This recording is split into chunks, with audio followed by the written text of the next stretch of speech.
তুমি কি জানো, তোমার সবচেয়ে বড় স্বপ্নটাকেও কখনো কখনো চুপ রাখতে হয়।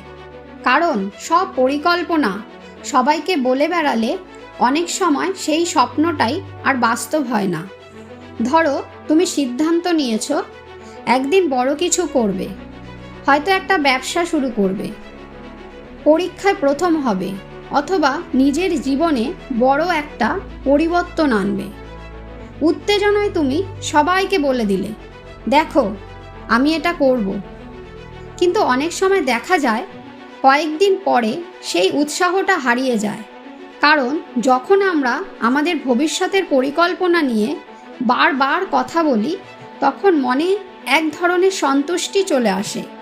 মনে হয় যেন কাজের একটা অংশ হয়ে গেছে।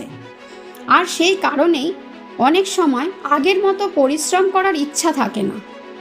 তাই জীবনে বড় পরিকল্পনাগুলো নিয়ে কম কথা বলো, কিন্তু বেশি কাজ করো। প্রকৃতি আমাদের ঠিক একই শিক্ষাটাই দেয়।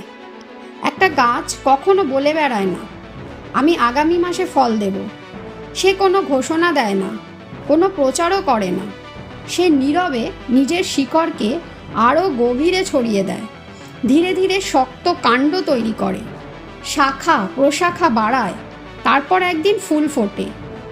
আর সেই ফুলই একসময় সুস্বাদু ফলে পরিণত হয়। তখন মানুষ নিজে থেকেই তার প্রশংসা করে। তুমিও ঠিক সেই গাছের মতো হও। তোমার পরিশ্রম যেন শব্দ না করে, কিন্তু তোমার ফলাফল যেন সবাইকে অবাক করে দেয়। তাই আজ থেকে একটা সিদ্ধান্ত নাও, সবাইকে নিজের স্বপ্ন বোঝানোর চেষ্টা নয়, বরং নিজের কাজ দিয়ে প্রমাণ করার চেষ্টা করো।